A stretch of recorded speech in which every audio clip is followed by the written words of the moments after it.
예수 그리스도의 재림은 구약의 선지자들을 통해서도 예언되어진 명확한 사실입니다. 그래서 구약 성경을 자세히 주의해서 살피면 재림과 최후 심판에 관한 내용을 충분히 알 수 있습니다. 그런데 구약 시대 하나님의 참된 선지자들이 활동하던 때에 백성들 가운데에는 거짓 선지자들도 있었습니다. 그들은 하나님의 뜻을 왜곡하며 진리를 거스르면서 이스라엘 백성을 그릇된 길로 끌고 갔습니다. 그와 같이 신약 시대에 하나님의 백성인 교회 안에도 거짓 교사들이 있습니다. 하나님의 백성 안에는 언제나 이러한 거짓 교사들이 일어나서 미혹을 하는 겁니다. 베드로는 먼저 이 거짓 교사들이 어떤 자들인지를 오늘 본문 1절부터 3절에서 설명합니다. 1절 하반절에 보면 이들은 멸망하게 할 이단을 가만히 끌어들여 예수 그리스도를 부인하고 임박한 멸망을 스스로 취하는 자들입니다. 멸망하게 할 이단이란 멸망으로 인도하는 잘못된 가르침을 의미합니다. 사도들이 전하고 가르치는 참된 복음은 사람을 생명으로 인도합니다. 하지만 거짓 교사들의 가르침은 사람을 멸망으로 끌고 갑니다. 거짓 교사들은 이 멸망케 하는 가르침을 교회 안에 은밀히 가지고 들어오는 것입니다. 거짓 교사들은 또한 호색하는 자들이고 그들의 교훈을 따르는 자들 역시 호색의 길로 끌고 갑니다.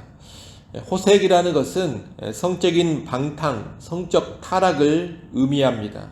거짓 교사들은 성적으로 문란하고 그 가르침을 따르는 자들 역시 성적으로 문란합니다. 교회 안에서 은밀히 거짓 가르침을 전하면서 성도들을 음란으로 끌고 가는 이 거짓 교사들의 행태는 결국 진리의 도를 회방하는 결과를 가져옵니다.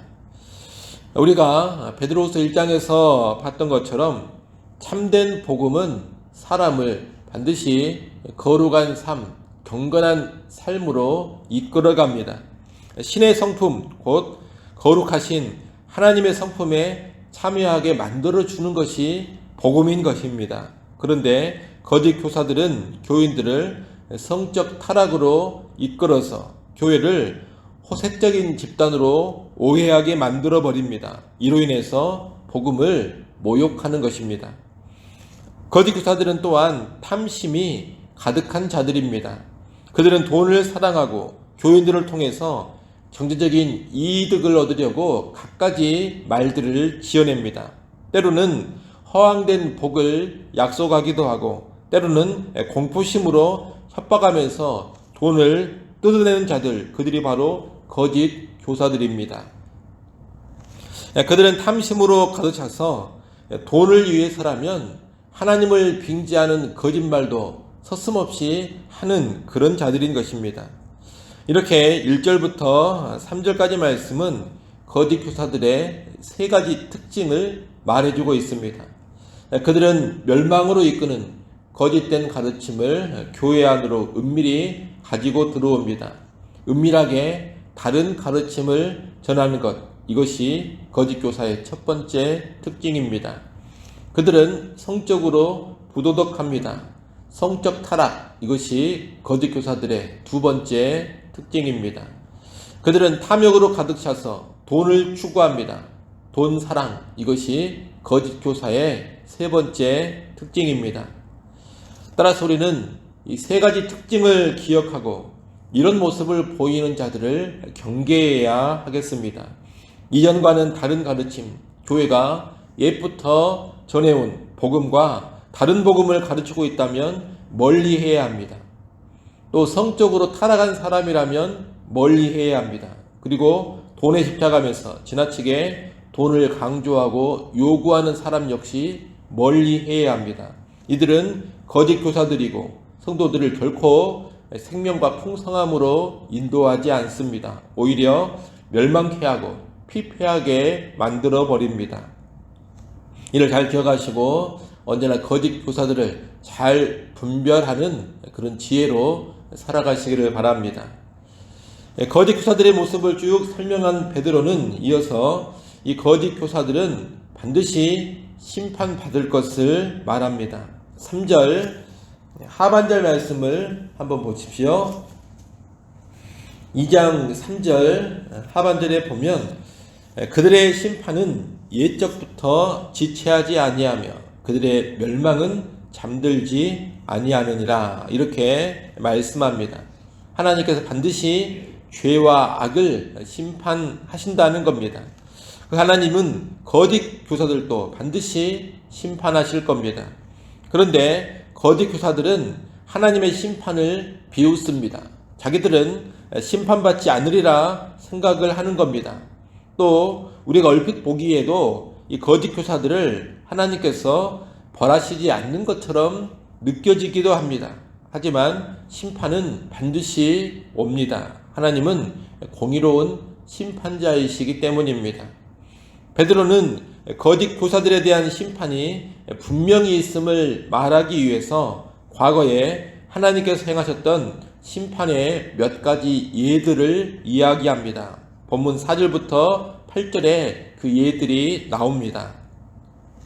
먼저 하나님은 범죄한 천사들을 용서하지 않고 지옥에 던져 최후 심판의 날까지 지키게 하셨습니다. 범죄한 천사들은 지옥에서 지금 최후 심판을 기다리고 있는 겁니다. 또한 노아의 시대에도 노아의 가족 8명을 제외하고는 범죄한 온 세상 사람들을 심판하셨습니다. 그리고 소돔과 고모라 역시 그 성읍의 죄악을 보시고서 롯은 구원하셨지만 그 성읍은 불로 철저히 멸하셨습니다. 이런 내용을 보면 하나님은 영적인 존재인 천사도 심판하시고 사람도 범죄하면 심판하십니다.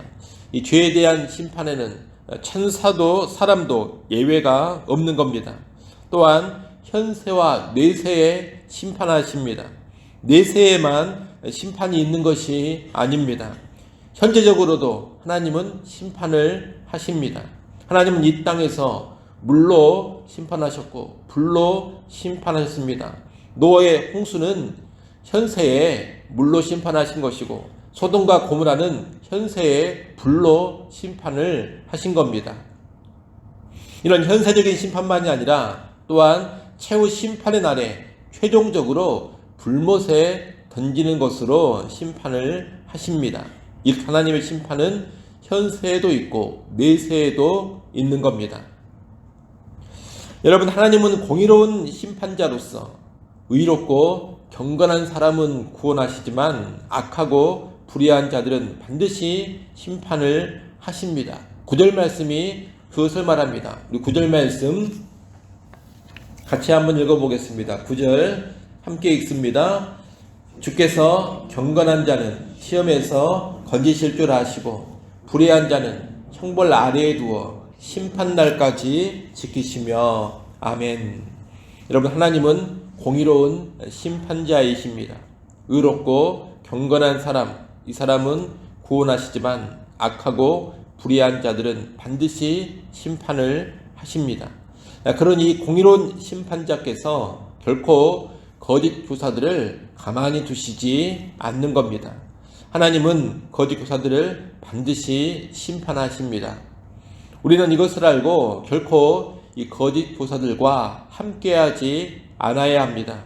거짓 교사를 따르고 그들과 함께하다가는 함께 심판을 당하고 함께 멸망을 당하는 겁니다.